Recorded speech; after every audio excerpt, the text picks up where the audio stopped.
Hello Internet, I'm the Disney Brain and welcome to Civilized War 2. And this time, civil is the operative word here since we're pitting Disney against Disney through the lens of one of my favorite discussion topics, DCOMs. And your arguments will determine whether the classic or the modern era of DCOMs reigns supreme. But first things first, let's explain what I mean by the terms classic and modern. DCOMs as a term originated in 1997. But there is some debate as to whether Northern Lights or Under Wraps was the first official film under that tag. So, not surprisingly, 1997 starts the classic era of DCOMs, which poses the next logical question: when does classic end and modernity begin? That question could be a debate in and of itself, but to keep it simple, we'll say the classic era ends in 2005. Why that year specifically? Because, as most of us know, a month into 2006 is when DCOMs as a film art and a culture started really shifting into what we see today. What all this means is that everything from Northern Lights up until 2005's last DCOM, which is Twitches of all things, will be fair game to argue for the classic era. And everything from High School Musical up until Tangled Before Ever After is fair game for the modern era. Now that we've set the table a bit, I'll give you my thoughts and perspectives on this topic, which will ideally allow all of you to form your own well-reasoned opinions and points. Just like in the first Civilized War, I'm going to do my best to not take one side until after and focus more on dispensing potentially valuable information, since this debate is 100% decided by you, the viewers. So, with all that said, let's get started. First, let's discuss some of the most noteworthy films from the classic era and see what makes them memorable. And I think the best place to start would be with the first great DCOM, 1998's Brink. It's a film that understood what DCOMs could be if they focused on characters. It is a little light on actual plot and very standard on the back end, but it also gave rise to one of the best lead performances in any DCOM. And after almost 20 years, Eric Von Detten's portrayal of Andy Brinker still holds up. Soon after came another hit in Halloween Town, another movie that understood characters but this time extended that focus to an entire family. It also had the added bonus of one of the most iconic sets in the history of the network. Just like Brink as a character, Dwayne Dunham's first of several great films stands the test of time. And speaking of holding up well over the years, the classic era also boasts what I think to be the three greatest DCOMs ever made. And the simple reason I think that way is because these three movies tackled subjects that really matter, in a way that proved that Dwayne Dunham cares about 9/11 and the people shaken by the event. Paul Hohen cares about mental health and how families might struggle to cope with it, and Kevin Hooks cares about race relations and how people might approach cultural difference. That passion bled into the production and created films unlike anything we've ever seen in the entire spectrum of this genre. At their best, the classic era of DCOMs didn't just deliver memorable films, but important ones. Movies that demand watching and command respect.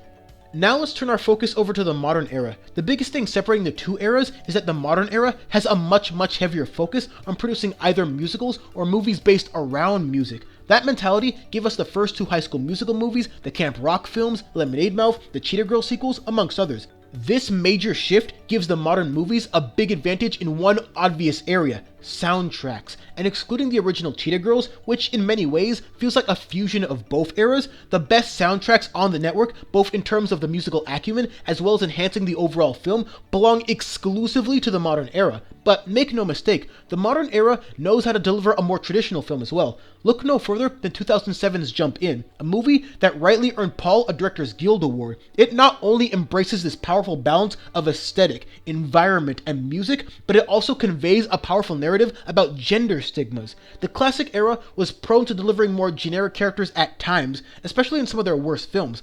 But the modern DCOM era, at its best, is able to take generally assumed notions and turn them on their heads to educate us on how silly a lot of those notions actually are. And through the brilliant work of Jeffrey Hornaday, Geek Charming delivered another great example of just that.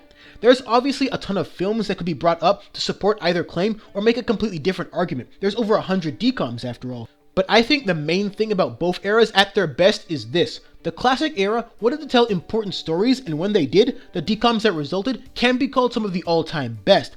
And even when the story itself was a little less bold, there were other factors inherent to the cinematography that could bolster the film to classic status. Meanwhile, the modern era found a way to be a little less overt with their stories. At their best, the narratives they construct are a little less about what's on the screen and more about what lies underneath. Narratives that require a bit more thought to properly comprehend. And no director represents those points better than Paul Hohen himself, who's created great films in both eras. And just comparing his older films to his more recent ones, a similar trend emerges. Modern has the sound, but they also mastered the art of subtle presentation in films where they can't or shouldn't sing or dance. But classic has the style, the sense of scale, as well as a more fearless approach to several of their greatest films, even the ones just about drag racing. But which era delivered the best films? Now that we've covered the widest possible outlook, let's talk about acting. Both eras gave rise to some all-time great lead performances, especially on the actress side of things, since there are way more female-led DCOMs. Generally speaking, all of the best lead performances in the classic era usually come from the best films in said era.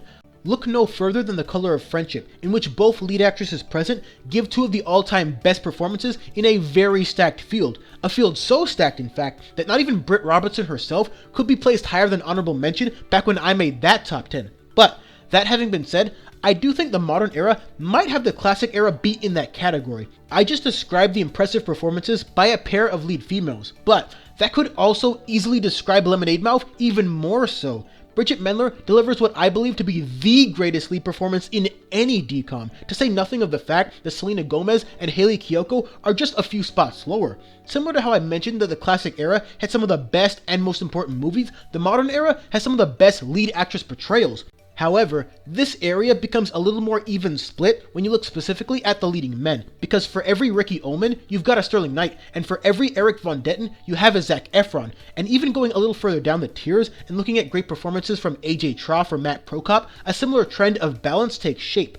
Speaking generally, I do think that modern DCOMs have an interesting way of getting very strong lead performances in both good and lackluster movies.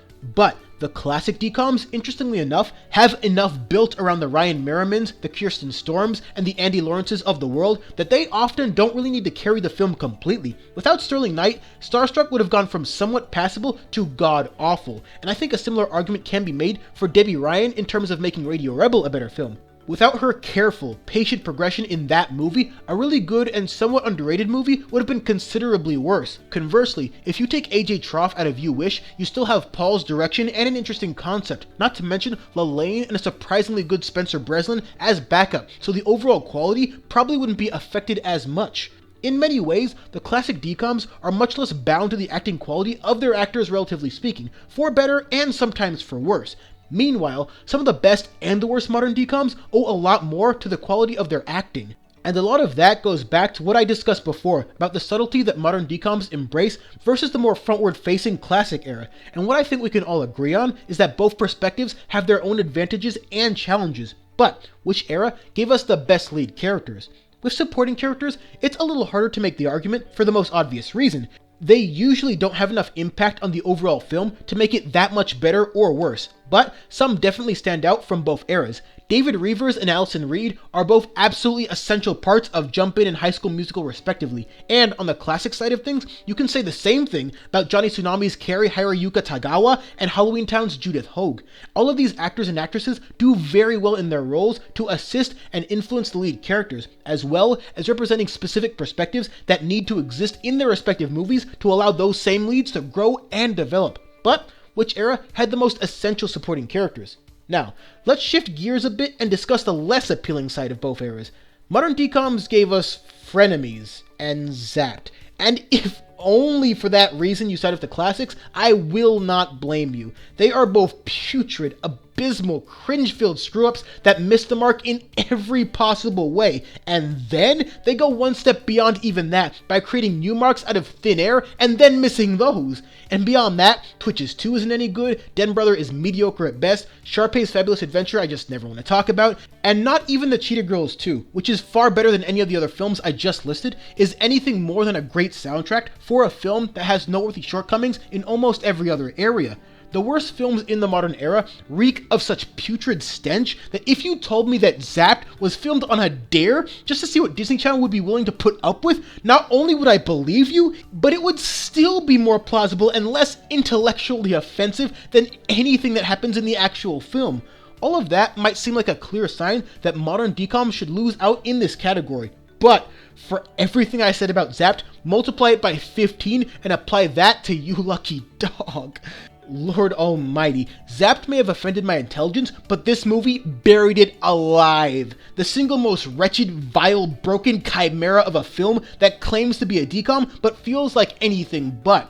You thought the plot of Adventures in Babysitting was bad? Wait till you get a load of this garbage. You thought Teen Beach Movie had a few dubious plot devices? Ha! You ain't seen nothing yet. If you can get through a movie like Frenemies just off the charm of Zendaya and Bella Thorne, more power to you. But it takes a special kind of fortitude to survive, you lucky dog. To say nothing of the limp, lifeless, disjointed, and almost as bad superhero movie they made just 2 years later. Or the contrived nightmare that was 2005 stuck in the terrible film, with two actors that were both exceptionally greater in their modern era movies, but were wasted here.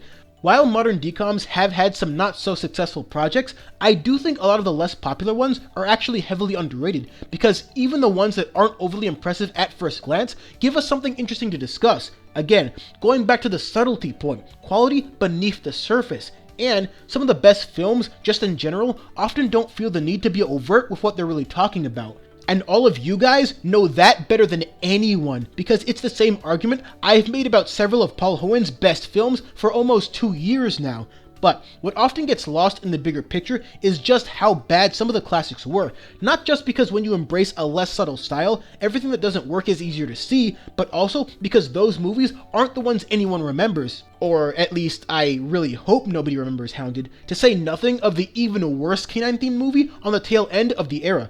I've praised the classic era for delivering movies that can be both described as timeless and bold, but not even the early 2000s flicks are batting 1,000 on that mark. Two examples of that are the hot tangled mess that was Quince and the inexplicable abomination that was Genius.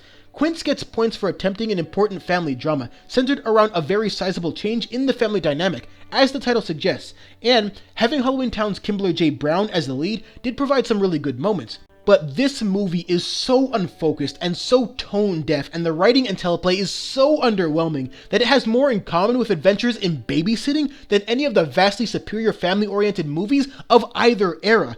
The problem isn't the concept. There are bits and pieces of a memorable film in there, but disjointed pieces at best, separated by tedious narration and pointless fourth wall breaks that take away from the movie and never add to it. How do you expect me to take your Act 3 breakdown seriously if earlier on you superimposed the Statue of Liberty on the screen for no reason? Yes, that actually happens. But in all, Quince at least has enough good moments to make it a deeply flawed, yet forgivable to an extent kind of film. Genius has none of that. It sucks in almost every way possible, and just like Frenemies, has almost nothing to do with its title. Genius is a movie that ironically hates intelligence. So much so that even its so-called smart moments are nothing more than gaping, head-scratching plot holes and implausible miracles. And that's where I think a really good sub-debate is. While the classic era had both exceptional and terrible films addressing important topics in a more direct way, the modern era was able to make high-quality movies by addressing topics like the psychology of family dynamics, the imperfection of humanity, and even the value of emotional expression more recently. None of those movies are better than Tiger Cruise, for example, but they are conceptually smarter. Both eras have had great successes and huge flops in trying to accomplish two very distinct, almost polar opposite goals. But which era did their job better?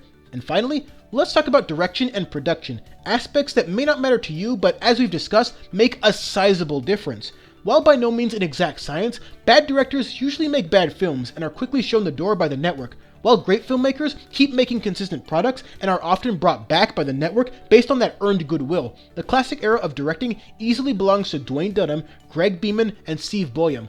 Dwayne is the master of scale and spectacle, often bringing an emphasis on emotional resonance to his films, unmatched by anyone on the network. Greg has directed the most films by far of the three, including one of the first DCOMs ever, and the first great DCOM. Most of the time, he took on less noteworthy projects compared to the other two big names of the day, but his quality is usually fairly consistent while embracing a number of subject matters. And most of us know Steve as the extreme sports guy, with films such as Motocross and Johnny Tsunami.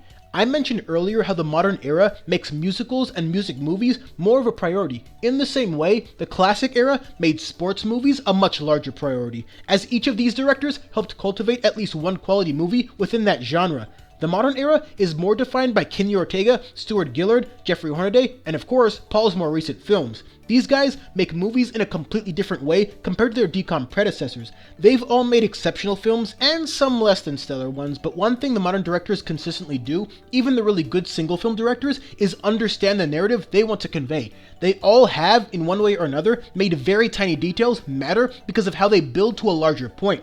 Which isn't to say that all modern DCOMs are smarter than the classic ones, but films like Invisible Sister, Geek Charming, and others that work with carefully cultivated metaphors most definitely are. So, once again, we reach the impasse of the evening. The classics gave us fun, through surfing, snowboarding, and even a surprisingly good cheerleading competition. But the modern has song and dance, timeless film elements that have elevated movies like Let It Shine and Lemonade Mouth into all-time great status. Where the classics have importance and resonance for tackling grander topics, the modern has intelligence and subtlety to address more abstract concepts in an equally effective manner. And where the classics have size and scale, the modern films can be a bit quieter in getting the message across, both of which work when done right. And of course, both eras have no shortage of forgettable films that embrace none of those qualities.